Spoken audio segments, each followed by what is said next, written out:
नमो विष्णुपादाय कृष्णपृष्ठाय भूतले श्रीमते भक्तिवेदांत स्वामिनिति नामिने नमस्ते स्वारस्वते देवे गौरवाणी प्रचारिणे निर्विशेष शून्यवादी पश्चात्तालिने वंशाकल्पतरुभ्यश्च कृपा सिन्धुभ्येव च पतितानां पावनेभ्यो वैष्णवेभ्यो।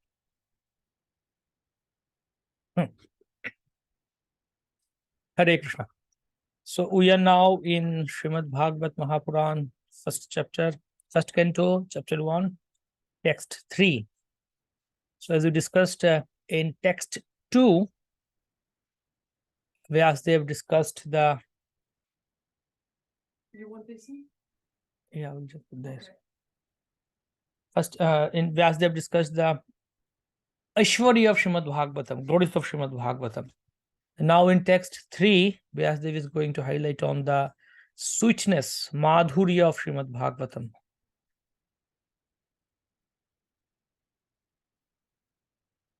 Okay.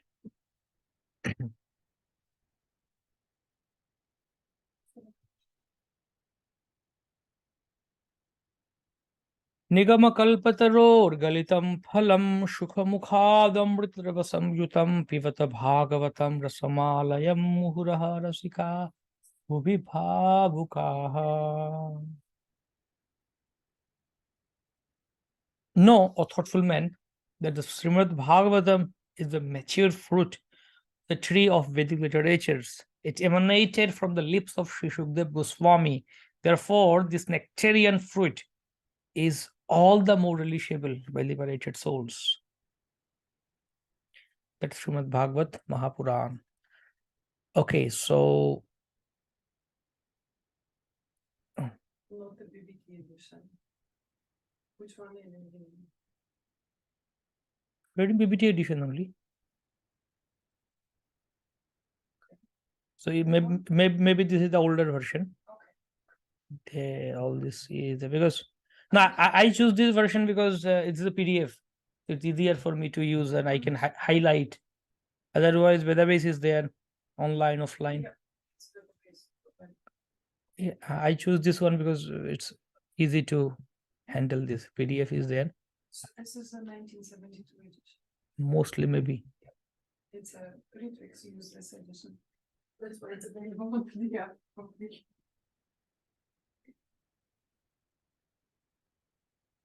It's as good, absolutely as good. Yeah.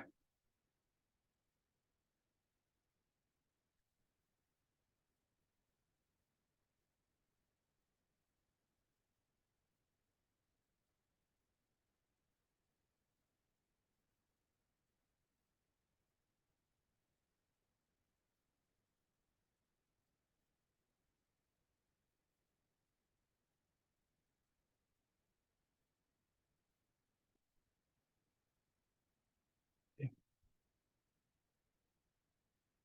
1.1.3.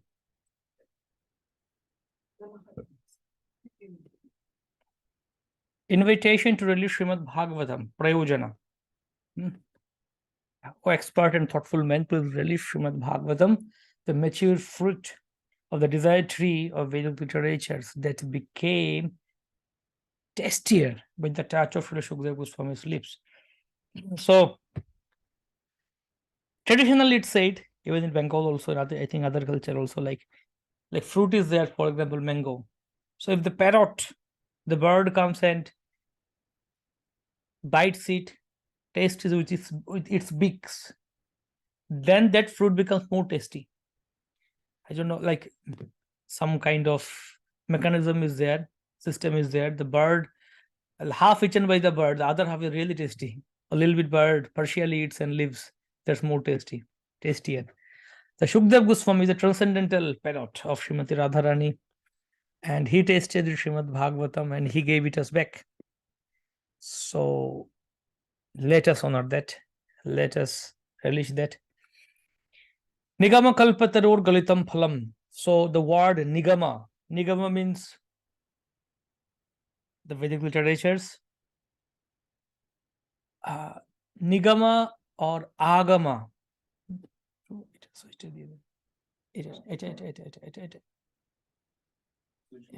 Lighted. দুটো আছে Nigama. Nigama kalpatarod galitam. So Nigama means Vedic literature, or we say Nigama, Agama. It's like Nigamana means something which emanates, something which comes out or takes birth from something. Like this arises from this, or this comes out from this. So Nigama means something like that. That Nigama means Veda, from which we get the absolute truth. That's the meaning of Nigama. Why Veda is called Nigama? Because from Veda, absolute truth is produced, or absolute truth is takes birth. Galita, which is fully mature, which also indicates that it's that fruit itself came down from the tree. Nobody forcefully brought it out. Like if we pluck the fruit from the tree, we might pluck it untimely. Untimely, we might pluck it out. So it's not fully ripen. So if you keep at home, do something, these and that, different artificial ways to ripen it. But this particular fruit got ripened in the tree itself and fell down from there by its own choice, by its own will. Nobody forcefully plucked it out. Okay, that's the main point. Then also it says that what does it mean? That it fell down from the tree. That means it fell down, it got smashed. Like you see the mangoes, when they are ripen, over ripen in the tree, they fell down and then gets smashed in the surface. But here it says no, it didn't get smashed like that. Although it came down on its own choice, but it came through parampara, one by one. Like if we bring it hand by hand through parampara. And pivata, the word pivata bhagavatam. So if it's a fruit, why did he say pivata? Do relish it. Actually, here it says relish it, but actually pivata means to drink. Drink it. So do we say that please drink this fruit?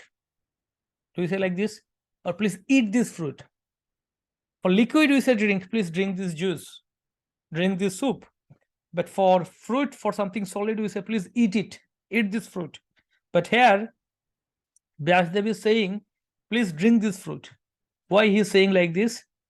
Reason is, although this is the fruit, but it doesn't have any part to throw, to waste. Just like we have mango skin we cannot eat, we throw it out. We have the seed inside, we cannot eat it, we throw out. But for this fruit, no seed, no skin, you can take the entire fruit and eat it and drink it. So it's drinkable. Pivata, drink the entire fruit. And rasam alayam. So another thing, alayam, you see, until liberation, or even in liberated condition. So you know what is alayam? This is one of the 8 ecstatic symptoms. Like romancha kampanshu taranga bhaja, we sing. So romancha kampa ashru taranga, all these 8 ecstatic symptoms of bhava appears in the devotee. So lie is the last stage, which is gets fainted, senseless. The devotee gets fainted. So it means Acharya say that read Bhagavatam, study Bhagavatam, and Srimad Bhagavatam will give you all ecstatic symptoms till alayam, till fainting. So you get fainted, then you wake up, stand up, again start reading Bhagavatam. First time I heard it, this explanation from His Holiness Kadamba Kadan Swami Maharaj. Remember Mahapuri, he was giving Bhagavatam class, he was explaining this. Amazing that you study Bhagavatam till read Bhagavatam till you get fainted. Then again you wake up, get your external senses, again you start studying Bhagavatam. So this is life, devotional life. So yeah, Stambha, Romancha, Kampa, all these ecstatic symptoms can come. Or by Muhu, again and again, always. Muhu means again and again, always or continuously. Harasikaha, those who are full in knowledge of the mellows. Rasikaha. Bhubi on the earth, Bhabukaha, expert and thoughtful. Oh, expert and thoughtful person. Expert in laws of devotional service. Please take this.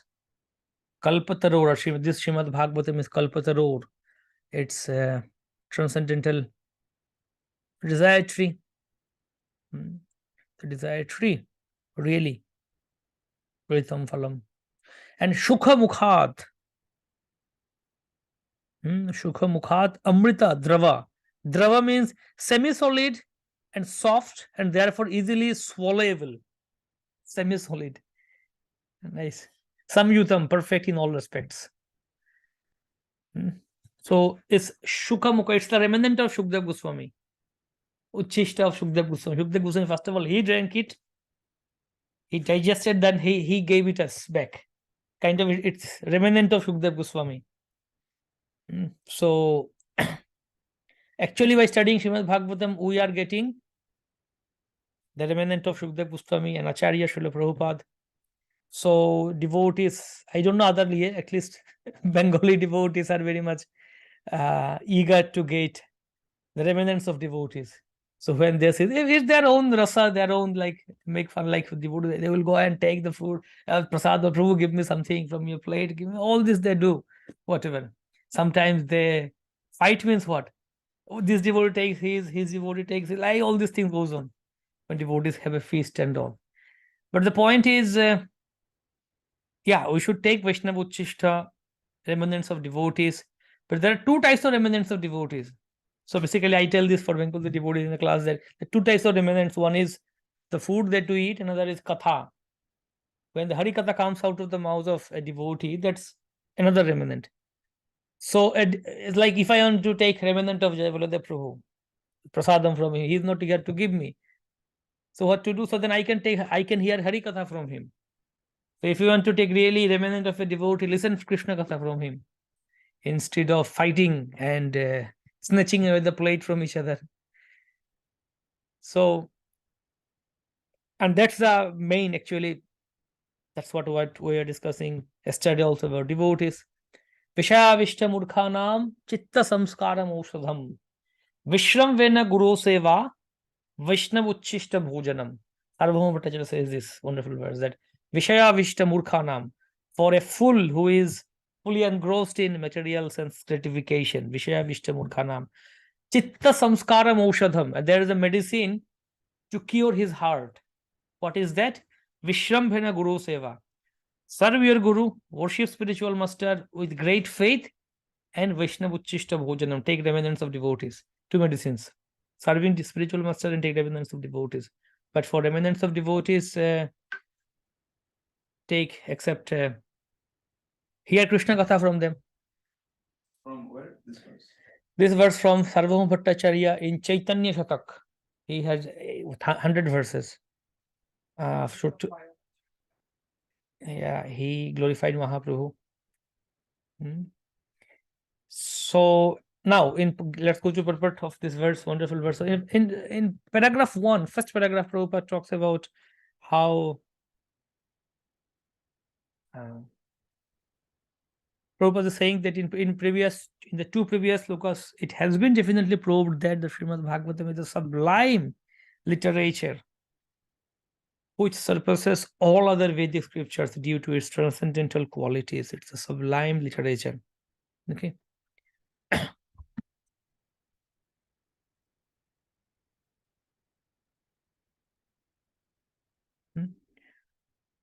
So the transcendental subject matter of this book is beyond all kind of material subject matter knowledges. And this is the most mature fruit of Vedic literatures.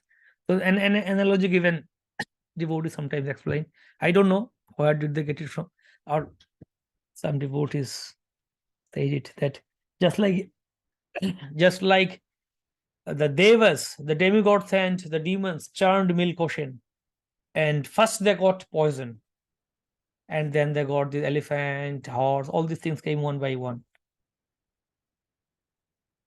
At the end, they got nectar. Similarly, when Vyasadev churned the Vedas literature, first he got dharma, artha, kam, moksha. These are like poisons. At the end, he got Srimad Bhagavatam, the most nectarian fruit. Sarva Veda Eka Satphala. This is the only mature fruit of all the Vedas. In paragraph 2, Srila Prabhupada discusses that how Vedas are compared to desire tree, because people can get all kind of knowledge from Vedas. Vedas has Sharirik Gyan, Manasik Gyan, Adhyatmik Gyan. Sharirik means this physical knowledge about physics and everything, about mental speculative knowledge, everything, whatever, about their, to satisfy their mind, and then spiritual knowledge also.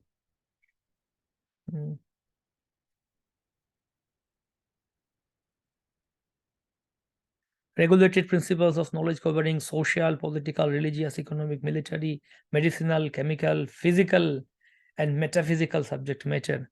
And all that may be necessary to keep the body and soul together. Everything is there in Vedas.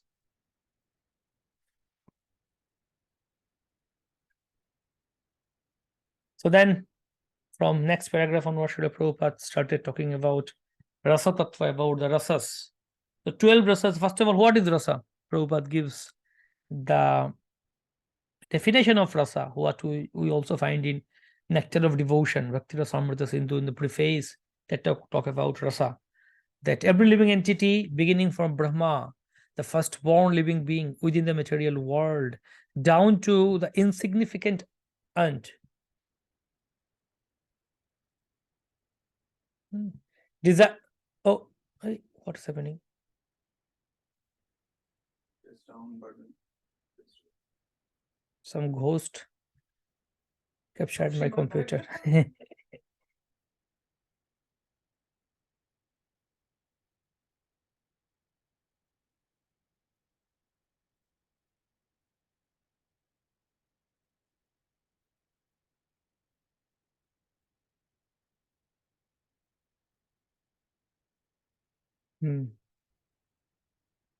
Yeah. So down to the insignificant end, desires to release some sort of taste derived from sense perceptions. These sensual pleasures are technically called rasa. So what is rasa? Rasa means all the living beings, starting from a small ant to Lord Brahma. Everybody wants to taste some kind of sense perceptions. So in Nectar of Devotion, Prabhupada says, like everybody is working. So like a man is working whole day for his family and to earn money. Why? He wants to get some rasa from his family. He has conjugal rasa with his wife. He has parental rasa with his children. And all he has friendly rasa with his friends. Similarly, the wife, she is also working whole day. She also serving the family. So everybody wants some rasa from each other. We want to see us happy, people around us happy, called rasa. So there are 12 types of rasas, or 12 varieties of rasas are enumerated. Rudra, Rodra, anger. Adbhuta, wonder. Shringara, conjugal love. Hasya, comedy. Veera, chivalry. Daya, mercy. Dasya, servitorship. Sakhya, fraternity. Bhayanaka, horror. Bibhatsa, shock. Shanta, neutrality. Vatsalya, parenthood. So out of these, 5 are primary, other 7 are secondary. So 5 primaries are Shanta, Dasya, Sakha, Vatsalya, and Madhurya. These are primary. Like Vatsalya, even Shanta, Sakhya, Dasya, and Shringara. These 5 are primary. Others, rest 7 are secondary rasas. So now Prabhupada discusses in further in paragraph 4 that we can exchange rasa in similar species. Human being can exchange rasa with human being only. Animal can do rasa with animal only. Prabhupada is saying that. So because the Supreme Lord and us, human being, we are in the same with Lord as human form. So we can exchange rasa with the Supreme Lord, and also Jiva and the Supreme Lord, they are same in quality. So we can exchange rasa with Supreme Lord. But ironically, people are having, Prabhupada is saying that here in the purport that, yeah, you see it. Such rasas are displayed between man and man and between animal and animal. There is no possibility of an exchange of rasa between man and animal, or between man and any other species of living beings within the material world. But now we see people have dogs. The many dogs are being treated more well than human being. Whole dog industry is like anything. I was visiting Oh, you have no idea. yeah. Don't start with the mystery. Yeah, we don't have idea. We really don't have idea. Thank God. Yeah, I was visiting Mumbai.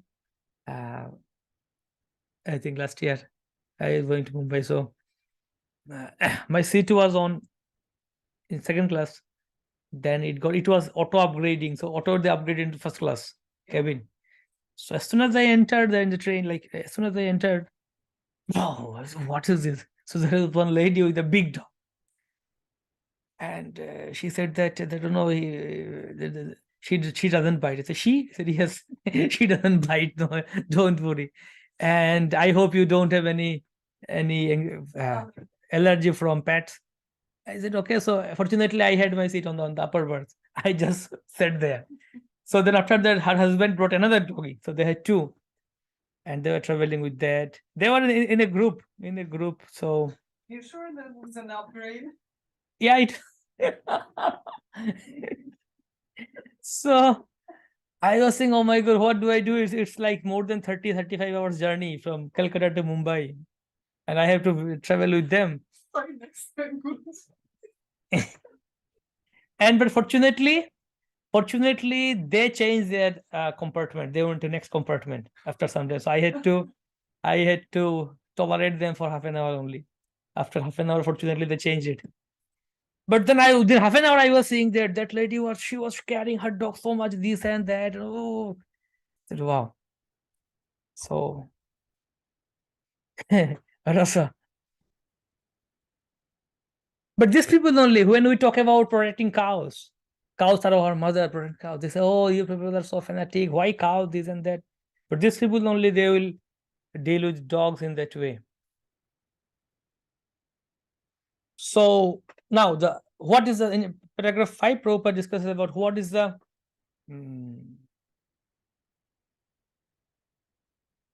source of rasa. How do we get the rasa from? Where do we get it from? Supreme Personality of Godhead is therefore described in the Shruti mantras in Vedic hymns as the fountain head of all rasas. Fountain head, rasa vai saha. The Vedic mantra is that rasa vai saha, Shruti mantra, that he is the fountain head of all the rasas. From him comes all the rasas.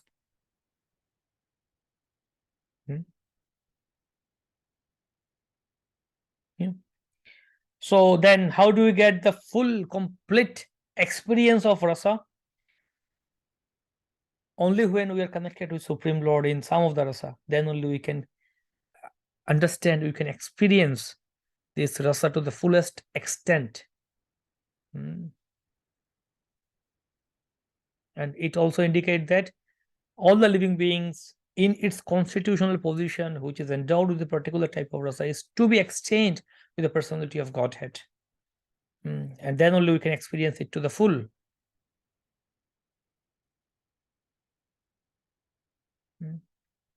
A perverted form here. And then perverted reflection of rasa in this world is, we can see between people what they try to pervertedly experience rasa. In paragraph 7, Prabhupada discusses the perverted reflection of rasa. Then in Prabhupada discusses the importance of this rasa in next paragraph. In this sloka, it is definitely stated that spiritual rasa, which is released even in the liberated stage, can be experienced in the literature of the Srimad Bhagavatam due to its being the ripened fruit of all Vedic knowledge. That means from Srimad Bhagavatam also we can experience that rasa. By submissively hearing this transcendental literature, one can attain the full pleasure of his heart's desire. But one must be very careful to hear the message from the right source. The acharyas, in parampara. Otherwise, it doesn't work. So, what if someone is ignorant about rasa? What happens? Those who are ignorant of rasa, in paragraph 7, Prabhupada discusses that those who are ignorant of this rasa, the spiritual mellows, they want to merge into Brahman. They are the Mayavadis. Why they are Mayavadis? Actually, Mayavadis also, they are frustrated from material world. They are detached from material world. They do not want to enjoy material sense gratification. It's good. They do not want sense gratification. But the problem is that they do not have any knowledge of spiritual truth and devotional service and the rasas. And that's why they think that because we don't want material world, we want to merge into Brahman. They think that because all the cause of problems in this material world is due to the variety. We have variety of things. That's why in spiritual truth, there shouldn't be any variety. It should be one, single, everything, no variety. And we should just merge into Brahman. Because we have forms, different forms. That's why problems are there in material world. That's why in spiritual truth, there shouldn't be any forms. It should be formless. So that's their concocted idea that it should be formless, should be no variety. We just merge into that. But they're unfortunate poor people that do not have any understanding about rasa. Srimad Bhagavatam, how to study Srimad Bhagavatam?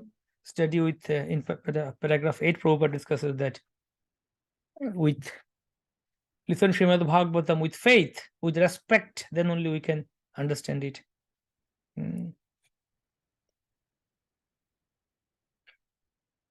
So, Avaishnava Mukhad Girnam Putam Harikatamritam Shavanam Naiva Kartavyam Sarpochishta Yathapayaha. Just like milk is pure. But if a snake touches the milk, then that milk becomes poisonous.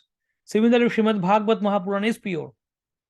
But if we listen Srimad Bhagavatam from persons who are professional reciters or persons who are having misunderstandings of Srimad Bhagavatam, not in proper parampara, then it becomes poisonous too. So in parampara, Narad Muni, Vyasdev, Shukdev Goswami, Parikshit, it came down to through parampara.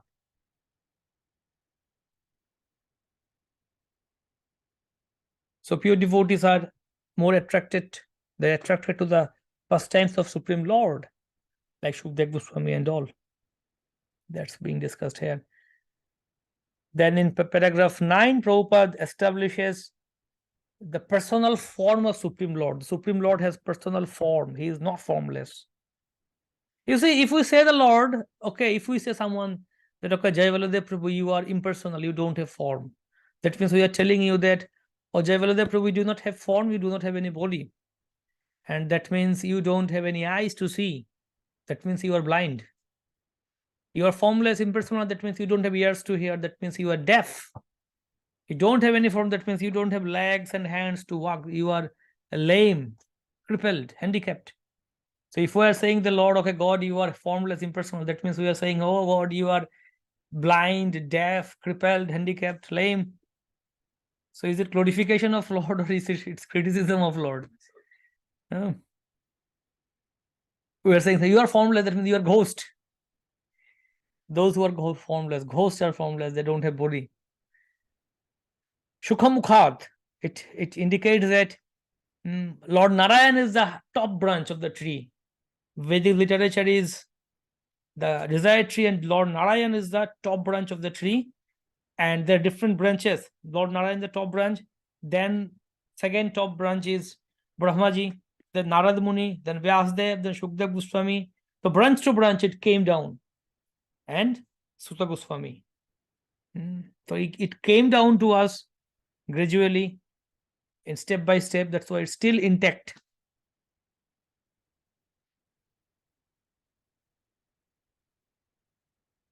Shukhamukhat, parrot.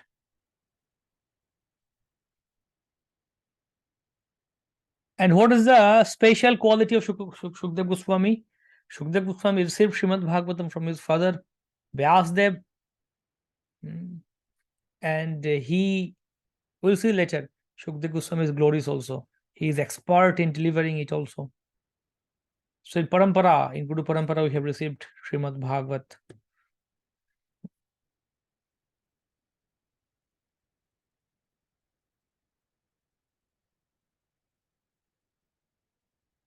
So what's wrong with these professional reciters? First of all, their mood is different, attitude is different. They want to do it for money, mainly reciting Bhagavatam, reading Bhagavatam for money. That's one thing. Second thing is they misdirect people. Generally, these reciters you see, they have, it's very famous to discuss Ras Leela. They will discuss Ras Leela. They will think, okay, let's describe Radha Krishna's pastime. Then people will be, they will be more happy to entertain them. So they take it as a mundane rasa. Okay, something is happening here, Radha and Krishna and gopis. And sometimes it's presented in very vulgar way also, Prabhupada is saying here. So Prabhupada was once, I think, in South India in one of the well-wishers' house, and they became life member of ISKCON, and then Prabhupada stayed there. So they arranged a katha program in their house, and they requested Prabhupada that Swami Maharaj, Swamiji, can you please discuss on Ras Leela? Prabhupada said, no, we'll discuss something else. For some time, I said, Swamiji, can you please discuss Ras Leela, do katha on Ras Leela? 2-3 times they said. Then Prabhupada said that, see, you might be qualified to listen here Ras Leela, but I am not qualified to speak on Ras Leela. Prabhupada said clearly, I am not qualified to speak on Ras Leela. So Prabhupada is saying, Prabhupada told his Jayapataka Swami Maharaj was saying that he asked to answer Prabhupada about question about Radharani. And Prabhupada said, who are you to ask a question about Radharani? It's such a deep subject matter. So Srila Bhakti Siddhanta Saraswati Thakur was asked the question that why don't you have that Leela Katha in your temple, in your matha? Leela Katha means they indicate the Ras Leela. So Saraswati Thakur answered that, yeah, we don't mind Leela Katha, we do Leela Katha, we do discuss the Leela of Krishna's childhood pastime, stealing butter and all. We discuss Gaur Leela, pastimes of Mahaprabhu, but we do not discuss the conjugal pastime between Radha and Krishna. That Leela Katha we don't do, because that is supposed to be done by mature devotees, those who are rasagya. And rasagya, the word rasagya is not already, it's not a simple word. Rasagya means, first of all, they are beyond anartha nibritti. They don't have material, the mundane, material contamination. They are beyond that. They are rasagya completely. Rasika bhakta. And they are completely pure. Then they can do it. Then he said that if there is assembly of Rasika Bhakta devotees, then they can discuss Ras Leela, like Chaitanya Mahaprabhu and Sarup Damodar Goswami, Ramananda Rai, they can do. Otherwise, and Rup Sanatana Goswami, they can do. Otherwise, if someone is doing it without being freed from anarthas, mundane, lust, and all, then it will backfire. He said it will backfire. Hite viparit hoibe. Backfire. Means Srimad Bhagavatam says 10th canto that by hearing the Vikritam Brajavadu Viridam Ja Vishnu, by hearing Radha and Krishna's these pastimes, Ridroga Marshu Apahinoti, once this heart disease, lust gets dissipated by hearing Radha Krishna Ras Leela. Bhagavatam says that by hearing Ras Leela Katha, we get out of lust, we get free from lust. But the point is that also for pure devotees, those who are answered for them actually, those who have intense Shraddha, they can do it. But us in conditioned state, if we do it, that instead of getting free from lust, our lust will increase by hearing Radha Krishna's Ras Leela. So, but that is actually in Bengal, there is a tradition of doing Padavali Kirtan. Padavali Kirtan means a Kirtan group, a group of singers, Vaishnava singers. They sing this like what called cultural folk songs, what you say. Like similarly, that kind of Radha Krishna Rafila Kirtans are there. They do Kirtan in stage programs in villages, localities. They do it, people come and listen to it. Night, generally at night they do it. Whole night that Kirtan goes on, people sit and listen. Wow. So then Saraswati Thakur is saying that someone might argue that if we don't do this, that this culture, the tradition of this Kirtan Katha will get, it will get lost. So what to do about that? We need to continue it, continue the tradition. He said, no, better this culture get lost only. It's not good, it get lost. Still, it will be good for human being if it gets lost. So he is clear about that. That Radha Krishna Rasila, like that. Acharyas wrote books. That's another thing about our devotees. Like one day I went with one devotee on Brahmachari, came to one place. So we both and other devotees are also there with the group. We went to Navadvip visiting temples that side, Puramatala and Mahaprabhu, Sonar Gaurang, all the temples. So that one the temple they had a bookstall. They had a local bookstall there. So this Prabhu was with me and he was asking them, oh, do you have Ujjvala Nilmani? Ujjvala Nilmani is the book, is a topmost book on the Rasa Tattva, on this conjugal pastime of Radha Krishna.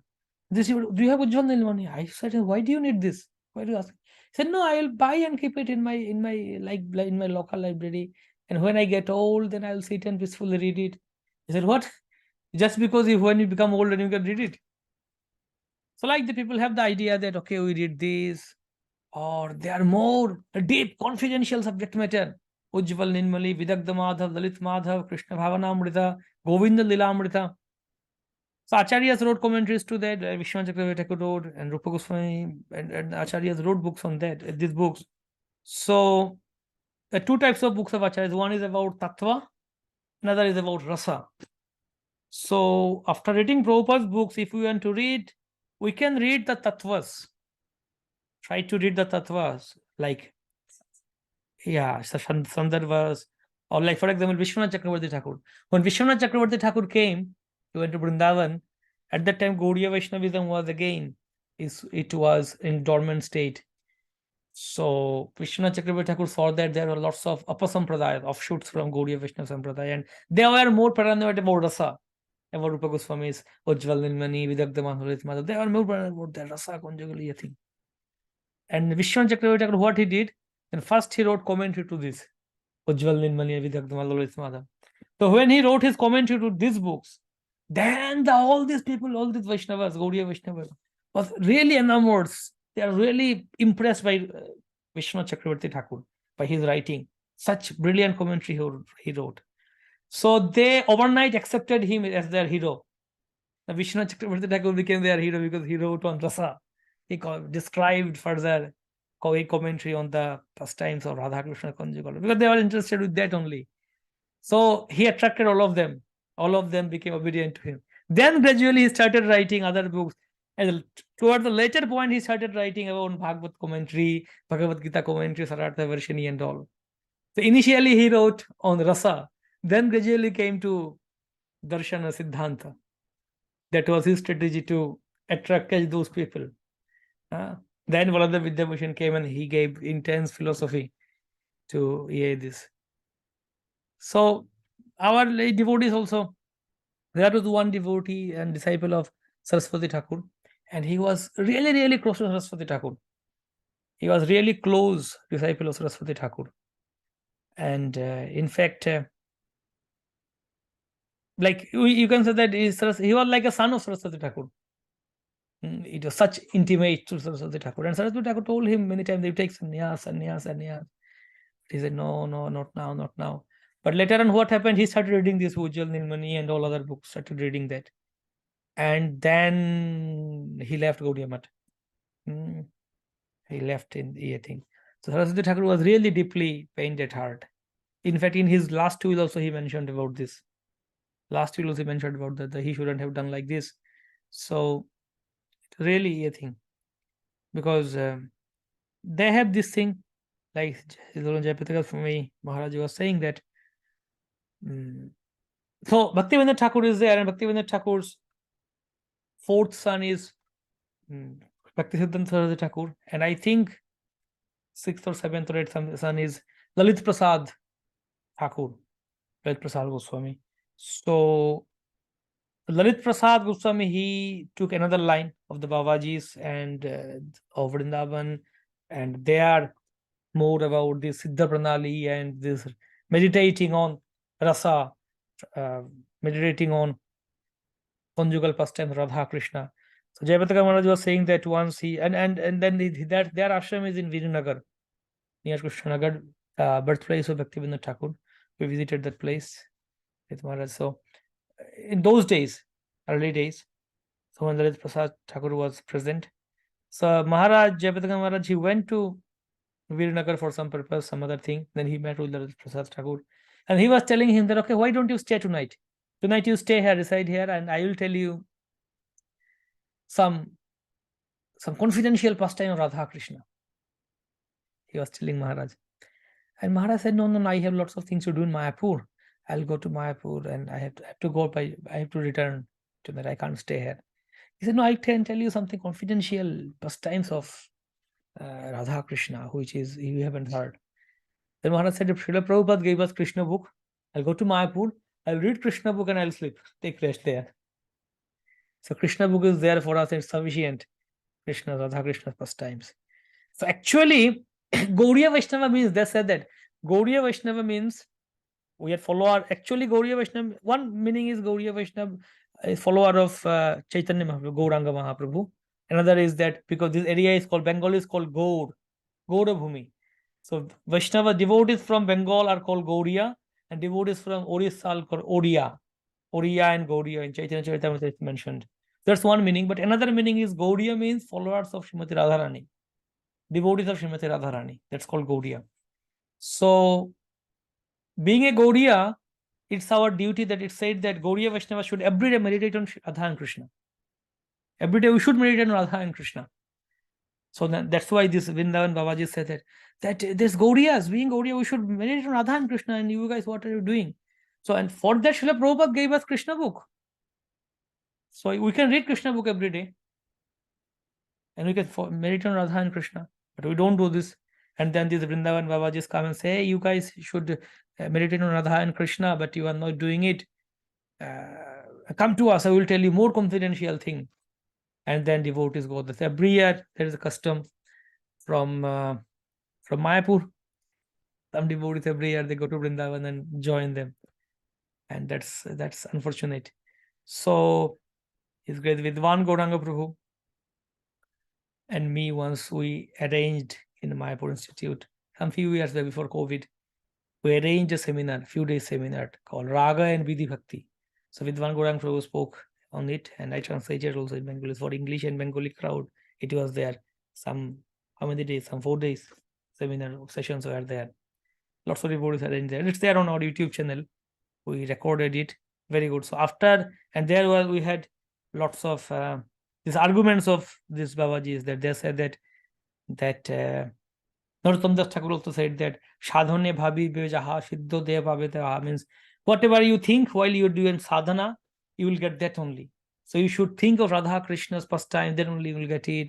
And you should think of a Siddha Pranali, but you guys are not doing. And Mahaprabhu said that by Vidhi Bhakti, you can't go back to Golok Vrindavan, you can only go to Vaikuntha, but ISKCON is doing Vidhi Bhakti.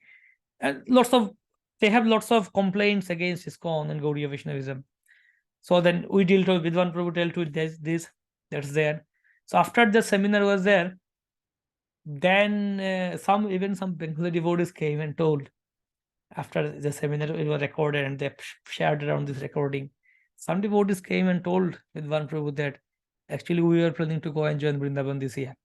After hearing your seminar, we realized that our mistake, we shouldn't think like that. So the stage back. So it's really important, and he went into Brihad Bhagavata Amrita and Nectar of Devotion and other things. What is Raga Bhakti? What is Vidhi Bhakti? They think that by going to Vrindavan, we become Raganuga Bhakta.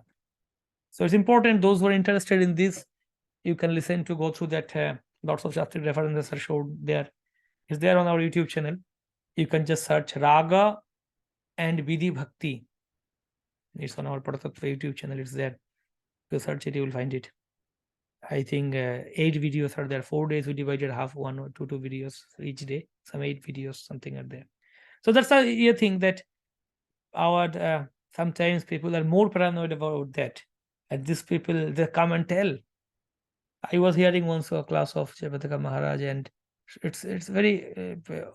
It was I think 1994 he gave this class on Narasimha Chaturdasi, something like that, about Prahlad Maharaj and all.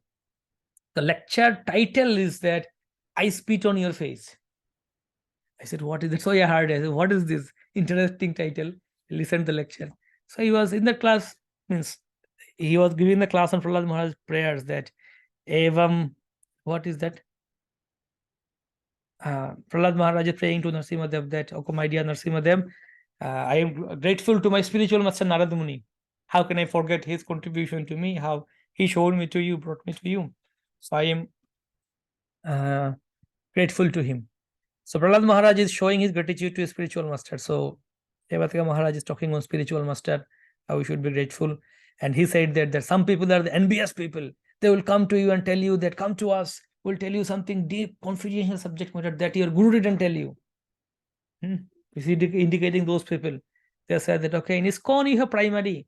All this, Srila Prabhupada was preaching to Westerners, foreigners, they didn't have any understanding. That's why Prabhupada just gave ABCDs, a basic knowledge, how to do bhakti, this and that. But Prabhupada didn't tell you the confidential, the higher truths. If you want to know them, ISKCON is like primary school. It's very good, your ISKCON devotee primary school. But if you want to go to graduation level or post PhD level, come to us, come to Vrindavan. We will tell you more deep, confidential subject matter. So Maharaj was speaking about this thing, and he became so angry. He said, they are like envious snake. Those who tell all these things to you, they try to instigate you, or they try to they provoke you against your spiritual master, against the parampara. They are like envious snake. Tell them that I spit on your face. He became so angry, and he was speaking.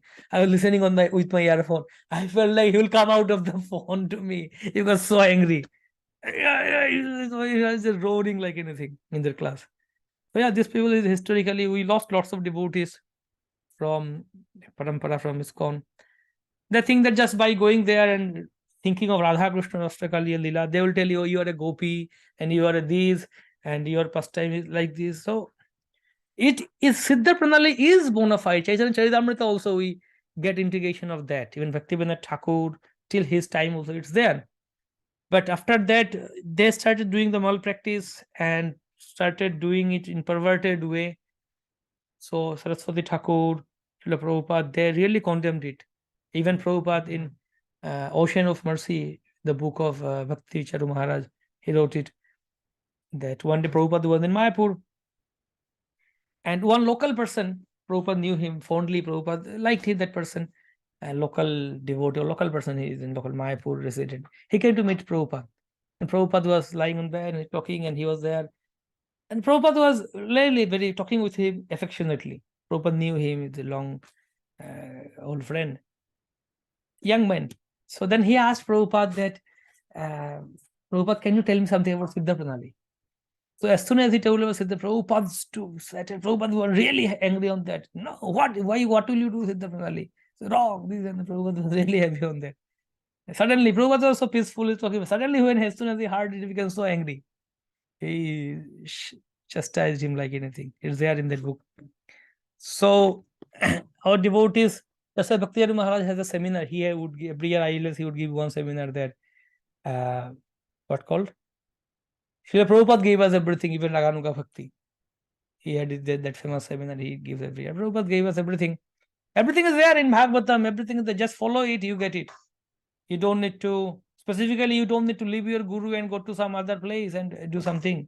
It really is aparad to leave guru and something else. And they will show that, oh, ISKCON has so many problems, this problem, that problem, this issue, that issue. Why? Because they are not in a proper track. They are not doing Raganuga Bhakti. If we do Raganuga Bhakti, Shuddha Bhakti, then these things will not arise. Come to us. So many things. So there's lots of arguments they have for that. But So we don't, if we even don't read our books. The problem is that we even don't read Prabhupada's books. And then these people come and tell that, oh, we have something more confidential, we have this and that. You say, oh, really, really? But Prabhupada books also have these things. Prabhupada also told about the transcendental truth. So in Radhashyam Prabhu was also telling in Pune, one brahmachari, every year he used to go to Vrindavan and he used to buy such conjugal pastime. Those Rasa Tattva, Rasa books are. So, and then after some time he left temple ISKCON and he went to Vrindavan. And when he left, they found in his locker some 20-25 such books filled with his locker. Those books only. He was reading that books. So that's one thing. We should have discussion and studies of Bhagavatam and Prabhupada's books and other books of Acharyas you can do. Sandarbhas or even Vishwanath Chakravarti Thakur's Bhagavad Gita commentary, Bhagavad Gita commentary. These things we can read, no issue. But devotees, oh, let's read Govinda Lilamrita. Once I think some devotees arranged and announced also on forum that, okay, we will have regular reading session on Govinda Lilamrita. Those who want to join us can come. They announce publicly. So like that goes on. They in fact make something once, GBC, Gopi Bhava Club, historically. Or something. Yeah, Los Angeles also, and yeah, and then later also here also some of the sannyasis also. That's another thing. They also did something that historically is different. So His Holiness, His Grace Ravindra Swarup Prabhu gave a seminar. It's there, I think, on YouTube also or Desire Tree. The hidden history of ISKCON. Means he just told as a historian, oh, these things happened. These things happened after since Prabhupada time. So yeah, if someone listens, just to know what all happened without pointing, follow, okay, this person did that, no, just what all happened historically. We can take lessons from history and understand. And not to repeat. And not to repeat. Yeah, that's the main thing, not to repeat. Learn from history, learn from the mistake, not to repeat it. Okay, so that's 1.1.3 of Srimad Bhagavatam. Then actually now storyline starts from chapter text 4. That once upon a time in Naimisharana, this happened, that happened, which we will study from next class. Okay, so these are the 3 verses of first chapter of Srimad Bhagavat Mahapurana. Hare Krishna. Gaura Premanande Hari Bo.